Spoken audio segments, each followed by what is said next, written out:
कमर दर्द आजकल की एक बहुत ही आम समस्या है ना। लाखों लोग इससे परेशान हैं। पर क्या इसका इलाज, इसका समाधान हमारी किसी हजारों साल पुरानी परंपरा में छुपा हो सकता है? चलिए, आज हम इसी बात को समझेंगे और स्रोत सामग्री के आधार पर गोमूत्र चिकित्सा के दावों और तरीकों पर एक नजर डालते हैं। देखिए, इस पूरी चिकित्सा की जो जड़ें हैं ना, वो एक बहुत गहरे सांस्कृतिक विश्वास से जुड़ी हैं। भारतीय परंपरा में गाय को हमेशा से माता का दर्जा दिया गया है और शायद इसीलिए गौमूत्र को सिर्फ एक बेकार की चीज नहीं, बल्कि अमृत के बराबर, अमृत तुल्य माना गया है। और बस यही विश्वास इस पूरे उपचार का आधार है। और हाँ, ये कोई आज का नया आविष्कार नहीं है। अरे ये तो हजारों साल पुराना ज्ञान है। इसकी जड़ें आयुर्वेद के प्राचीन ग्रंथों में मिलती हैं। सोचिए, ये एक ऐसी विरासत है जिसे हमारे वैद्य और पारंपरिक चिकित्सक न जाने कितनी पीढ़ियों से संभालते आए हैं और इसका इस्तेमाल भी करते आए हैं। तो सवाल ये उठता है कि आखिर ये काम कैसे करता है।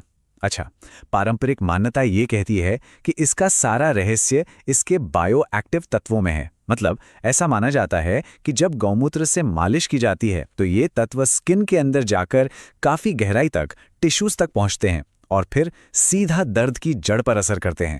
लेकिन इन बायोएक्टिव तत्वों में ऐसा खास क्या है? चलिए देखते हैं।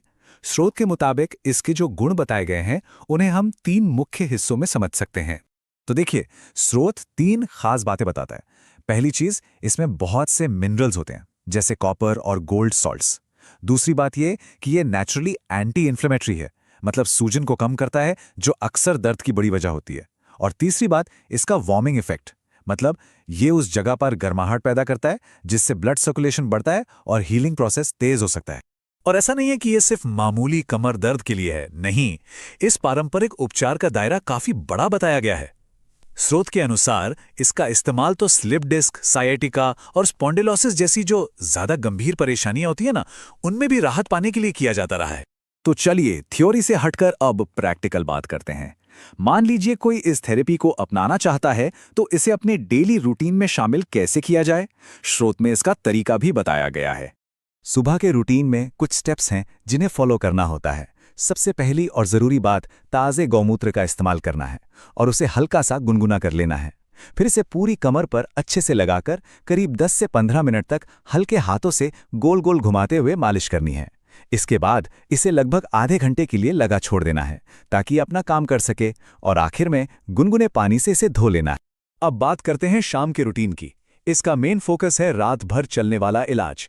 तो सोने से पहले इसे सिर्फ उन्हीं जगहों पर लगाना है जहां दर्द है।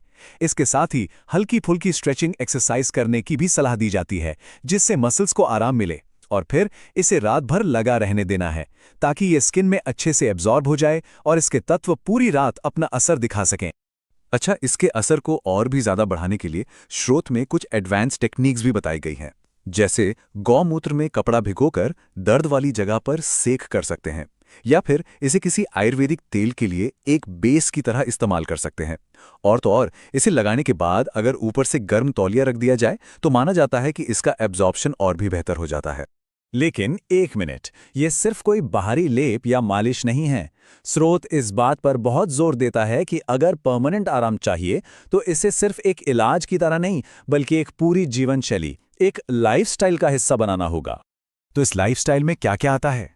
देखिए, फिजिकली तो रेगुलर रहना, उठने बैठने का तरीका यानी पोस्चर सही रखना और खूब पानी पीना जरूरी है। मेंटली मेडिटेशन से स्ट्रेस कम करने की सलाह दी जाती है। और सबसे जरूरी बात जो स्रोत बार बार कहता है वो है गौमूत्र की क्वालिटी। मतलब ये हमेशा एक हेल्दी, घास खाने वाली गाय से लिया गया और एकदम ताज़ा होना चाहिए।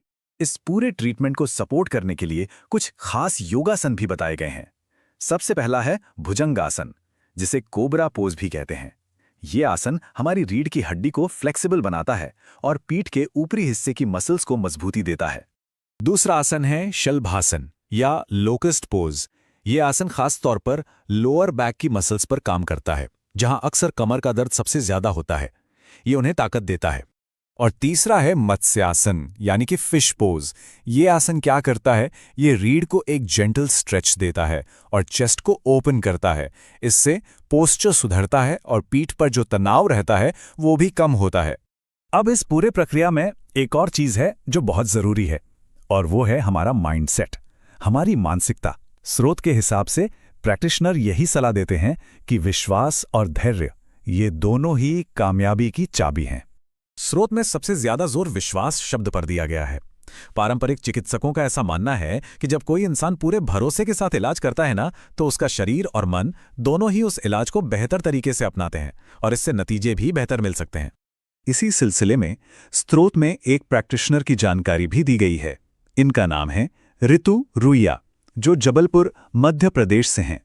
इन्हें गौमूत्र नेचुरल थेरेपी में 22 सालों का अनुभव है।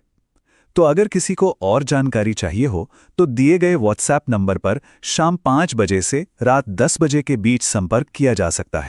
और हाँ, प्रैक्टिशनर का ये भी दावा है कि अगर इस तरीके को लगातार बिना नागा किए इस्तेमाल किया जाए तो सिर्फ 7 से 10 दिनों के अंदर ही पॉजिटिव रिजल्ट्स दिखने शुरू हो सकते हैं।